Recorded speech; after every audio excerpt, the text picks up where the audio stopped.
Assalamualaikum warahmatullahi wabarakatuh. Waalaikumsalam warahmatullahi wabarakatuh.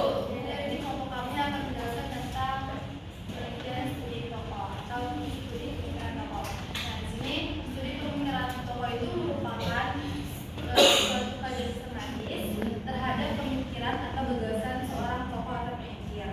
Nah, biasanya ini yang itu meliputi pertama ada latar belakang, kedua itu ada perkembangan pemikiran sang tokoh, ketiga itu ada kekuatan atau kelemahan dari pemikiran sang tokoh, dan terakhir ada itu distribusi sang tokoh pada masanya dan juga pada masa berikutnya.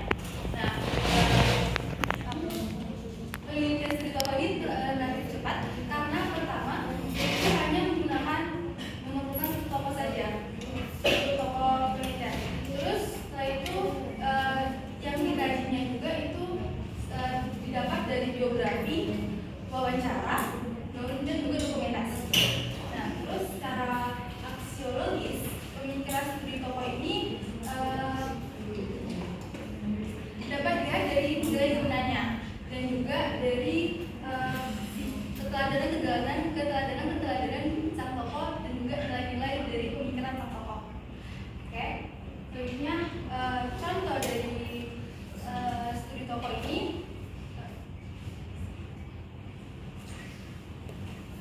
Baik, di sini saya akan menjelaskan, memberikan sedikit contoh tentang studi tokoh. Di sini saya ingin menggali tentang tokoh sosial atau tokoh sejarah di kampung saya, di mana tokoh tersebut itu merupakan asli penduduk tempat di situ, melainkan pendatang dan latar belakangnya. Tadi kan sudah dijelaskan latar belakang tokoh tersebut merupakan bukan suku Dayak, bukan suku Melayu, melainkan suku Batak, yaitu marganya itu Seregan. Dan situ beliau kan sudah jelas kan di situ suku Batak, pasti agamanya itu kalau tidak Katolik, Kristen kan. Nah, kebetulan agama yang dianut oleh tokoh yang ada di kampung saya itu adalah Katolik. Nah, di sini di mana beliau itu bisa berinteraksi dengan dua suku yang merupakan suku asli penduduk tersebut. Nah, di mana dia berinteraksi dan secara qadarullah dia masuk Islam dan menikahi kepala suku di kampung tersebut. Nah, di mana beliau juga awal mulanya kampung tersebut itu namanya Tanjung Belantang kalau tidak salah. Nah, dan berubah karena dia itu menemukan sebuah tanaman itu biasanya itu hidup di pesisir pantai sungai atau biasa kita sebut tuh riang. Nah, di situ namanya itu tanaman itu mengolai kalau kata kami itu mengelai, tapi karena diartikan secara Indonesia itu mengelai, jadi diangkatlah menjadi desa yang mengelai. Nah, karena beliau itu aslinya Katolik, tidak tahu sama sekali, jadi dia itu berinovasi supaya dia mau berubah dari dia yang tidak tahu apa-apa, dia mau belajar sehingga dia tahu gitu.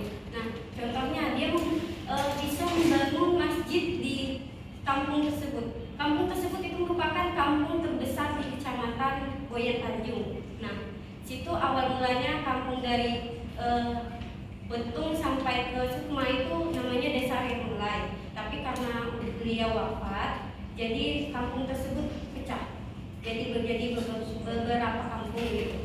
Nah, keunikan lagi di kampung tersebut yang beliau bangun, setelah beliau bangun masjid tersebut, beliau membangun sebuah beberapa tempat untuk guru ngaji. Itu rumah khusus untuk guru ngaji, dan itu dikasih secara percuma.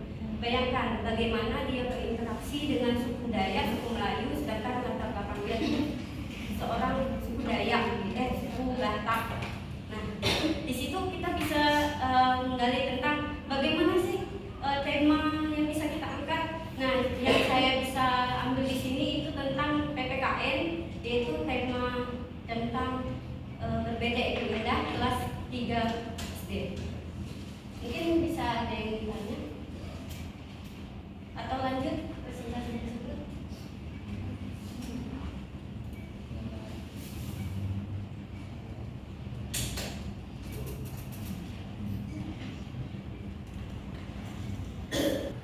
Yang sebenarnya tadi itu kan tentang orang yang tokoh tadi kan. Nah, terus tokoh tersebut tuh masih hidup atau sudah meninggal? Oh, udah meninggal. Nah, sudah meninggal. Bagaimana cara pengumpulan datanya kalau sedangkan tokoh itu sudah meninggal? Jawab ya, kalau misalkan udah meninggal itu kita bisa apa menanyakan langsung ke ketua adat atau ke keluarga terdekat, karena kayak secara ketua adat itu pasti penduduk lokal kan, jadi dia tahu seluk-beluk yang berada di kampung tersebut kan, apalagi historis yang tergambar di situ kan cukup besar, apalagi beliau merupakan tokoh besar lah di kampung tersebut, lagi kecamatan gitu kan. Mungkin bisa wawancara melalui ketua adat atau keluarga. Kalau seperti saya ini kan emang ceritanya itu nggak putus dari keluarga, dari mama saya sampai ke saya itu tetap diceritakan, sampai ke cucu-cucunya itu tetap diceritakan. Jadi hasil cucu dan buyutnya itu tahu. Baik, terima kasih.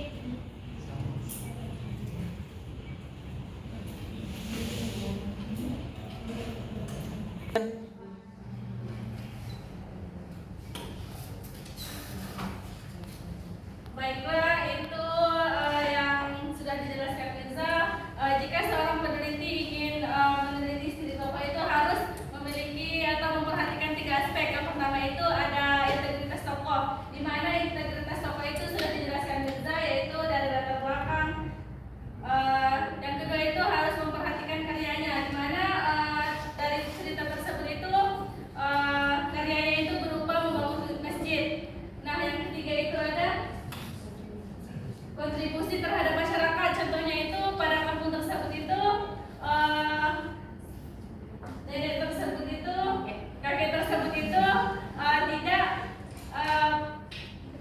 tidak memecahkan suatu desa, tetapi ketika kakek tersebut meninggal, desa tersebut itu pecah belah. Artinya kakek tersebut itu berkontribusi mempererat hubungan suatu masyarakat agar masyarakat tersebut itu tidak terpecah belah.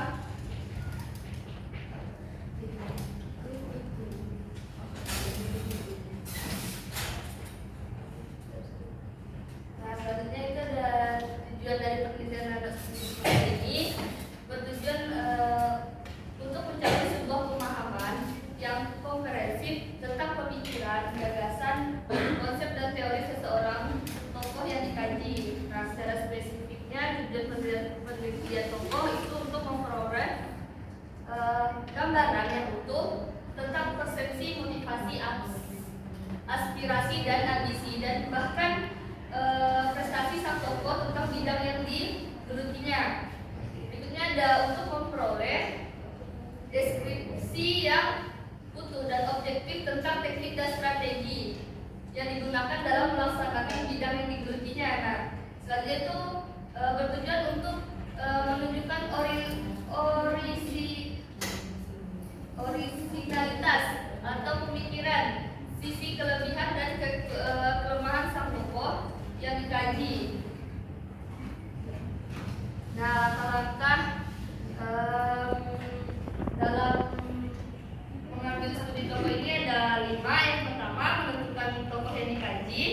Yang kedua, menentukan objek formal yang hendak dikaji secara tegas, eksplisit dalam judul riset. Yang ketiga, mengumpulkan data yang terkait dengan tokoh. Yang keempat, melakukan identifikasi bangun pemikiran tokoh tersebut.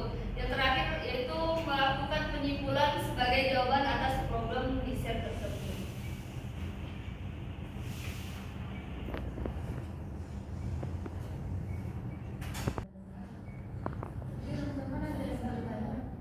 Ini tanya ke materi.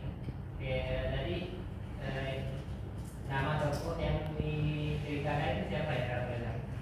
Itu nama tokohnya itu Japari Siregar. Siregar. Kemudian tadi menyebutkan nama sebuah tempat ya dari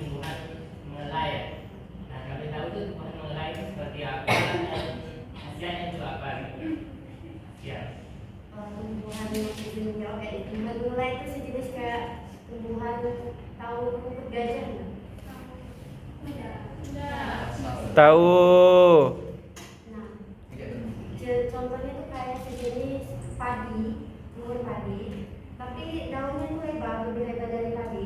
Nah, sedangkan daun padi itu kan teksturnya itu tajam kan pinggirannya, tapi kalau untuk yang daun mulai ini teksturnya lebih tumpul dan tebal.